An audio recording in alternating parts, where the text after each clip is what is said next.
중국 경제가 최악의 상황으로 몰리면서 시진핑 책임론이 강하게 부각되고 있는 가운데 시진핑 주석이 또다시 공동부유론을 강조가 나서서 그 속내에 관심이 쏠리고 있습니다. 한마디로 위기의식을 느낀 시진핑 주석이 중국 경제 위기론을 전면 부정하고 나선 것인데 그 속사정을 와이타임스가 파헤쳐봤습니다. 지금 시작합니다.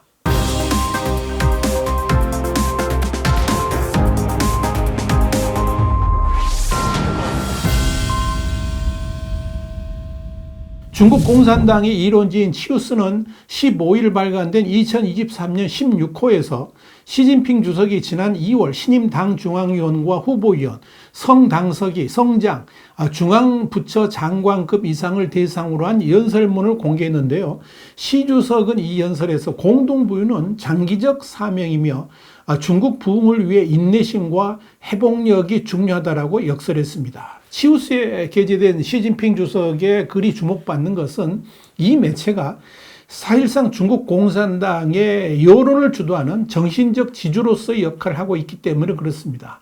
그렇기 때문에 이 치우스의 시진핑의 글이 게시되었다는 것은 중국 공산당이 바로 이 논지를 추종해야 된다는 것이고 이 사상을 받들어 나가야 된다 하는 것을 의미하기 때문에 그렇습니다.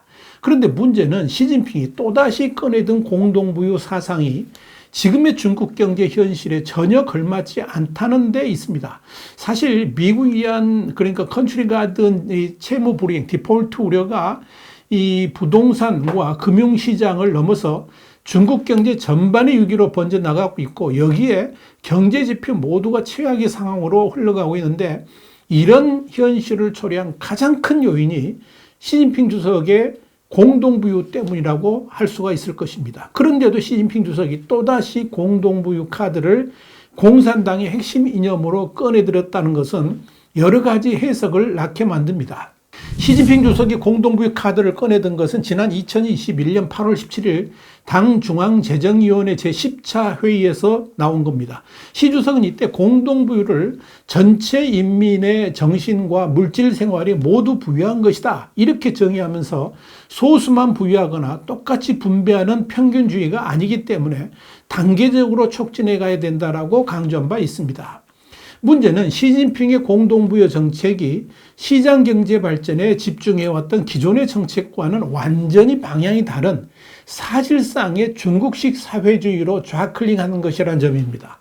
당시 세계 언론들은 청년층과 빈곤층의 저항에 부딪힌 중국 공산당이 성장 일변도의 경제정책을 버리고 사회적 양극화를 해소하기 위해서 중국 특색 사회주의 건설을 추진하고 있다고 분석했습니다. 그런데 지난해 중반쯤에 중국 정부는 공동부유 슬로건을 갑자기 걷어들였습니다. 이로 인한 후유증이 워낙 컸기 때문입니다. 우선 중국 경제를 젊게 만들면서 도약적 성장을 거듭해왔던 빅테크 기업들, 그러니까 최대 전자상거래 기업이었던 알리바바라든지 최대 인터넷 기업인 텐센트, 텅신이라고 그러죠. 또 배달 대기업인 메이탄 등이 이 시진핑의 공동부유 정책으로 말미암아 쑥대밭이 됐습니다. 이들 기업들의 좌절은 곧바로 중국 경제 침체의 핵심 요인이 되었고 젊은이들의 일자리를 사라지게 만들었습니다. 여기에 시진핑의 공동부유는 중국 GDP의 25% 이상을 만들어왔던 부동산 시장도 좌초하게 만들었습니다. 시진핑 주석이 부동산은 투기 대상이 되어서는 안 된다 그러면서 이 부동산 기업들을 윽박지르는 바람에 2021년 말 당시 중국 최대 부동산 개발업체인 헝다, 그러니까 에버그란데 그룹이 디폴트로 몰린 데 이어서 여타 건설과 부동산 기업들의 유동성 위기로 이어졌습니다. 중요한 것은 이 부동산 시장의 위기는 곧바로 주택 시장을 뒤흔들면서 이 주택 매수 급감으로 이어졌고 집값 같은 부동산 가격 급락은 경제 위기감이 팽배해지면서 소비자들의 지갑을 닫게 만들었습니다. 그러다 보니까 이젠 대형 부동산 개발 기업들 대부분이 폭삭 주저앉는 사태로 발전하면서 이젠 돈을 댄 금융회사들까지 위기로 몰리는 결과를 낳았습니다. 이렇게 중국 경제가 최악의 위기를 맞게 되면서 중국 정부는 지금의 상황을 초래하게 만든 핵심 요인이었던 공동부유를 다시 꼭꼭 숨기면서 시진핑의 국진민태가 아니라 민간기업 살리기에 총력전을 폈고 동시에 이 부동산 시장에 대해서도 대부분의 제한을 푸는 그런 조치를 취했습니다. 그러자 중국 내는 물론이고 글로벌 전문가들마저도 이 중국 당국이 경제 위기를 맞으면서 결국 공동부유를 포기한 것이라고 해석을 했습니다. 그런데 중국인들은 물론이고 글로벌 중국 전문가들마저도 또 속았습니다. 시진핑의 공동부유 정책은 결코 포기될 일도 아니고 앞으로도 포기하지 않을 것임이 또다시 확인되었기 때문입니다.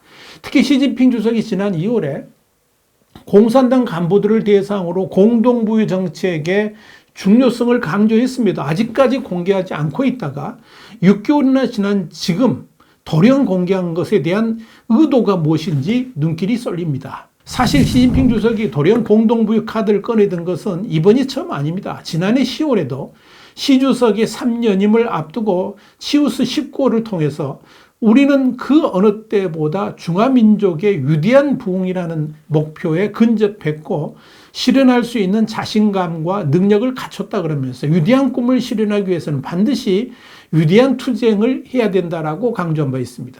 시진핑 주석이 이런 미래 비전을 제시하면서 꺼내든 카드가 바로 시진핑 사상으로 불리는 중국 특색 사회주의이고 이 목표를 달성하는 방안으로 제시한 것이 공동부유였습니다. 시진핑의 핵심 경제 어젠다인 이 공동부유는 중국이 개혁 개방을 추진하면서 제창한 선부론, 그러니까 일부가 먼저 부유해진 뒤에 이를 확산한다, 이런 선부론의 한계를 넘어서 경제 발전의 수혜를 전 국민이 공유하자는 공부론으로 나가야 된다 하는 취지였습니다. 이때만 하더라도 시진핑의 공동부의 개념이 당장 실행하자는 개념이 아니라 시진핑의 장기 집권 비전으로서 제기하는 수준으로 이해를 했습니다. 왜냐하면 이미 공동부유 정책으로 인해서 중국 경제가 몰락으로 흘러가고 있었기 때문에 그렇습니다. 그렇기 때문에 이 중국 당국의 정책 방향 전환을 의미한다기보다는 원칙을 강조한 것이다, 이렇게 전망했다는 것입니다. 그런데 지금 상황에서의 공동부유 제창은 또 다른 의미를 갖습니다. 우선적으로 지금의 중국 경제 위기 상황의 단초를 시진핑의 공동부유라고 손가락질하는 상황을 맞게 되니까 공산당 내에서조차 시진핑 책임론이 부각되고 있습니다. 그런데 이런 상황을 그대로 방치한다면 이는 중국 경제 위기론의 책임자로서 시진핑의 위상마저 흔들어버릴 그런 가능성이 있습니다. 이런 측면에서 시진핑의 공동부유 카드를 다시 꺼내든 것은 공동부유가 중국 경제를 위기로 몰고 간 원인이 아니고 이는 중국이 앞으로 지향해 나가야 될 이념이다, 이렇게 강조하고 나선 것이라고 해석할 수가 있을 것입니다.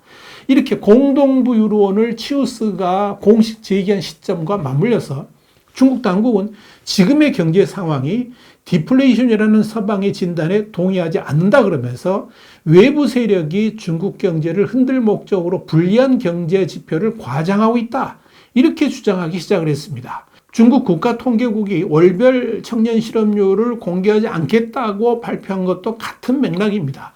시진핑은 치우스를 통해서 중국은 인민이 발전의 성과를 공유하면서 인민의 공동부유를 촉진하는 데 중요한 진전을 이뤘다 그러면서 공동부유는 장기적인 과업이다, 이렇게 밝혔습니다. 시진핑 그러면서 중국의 사정을 고려할 때 단순히 다져진 길을 따라갈 수는 없다 그러면서 인내심을 갖고 꾸준히 가야 한다라고 주문했습니다. 한마디로 공동부유의 중요성을 재차 강조한 겁니다.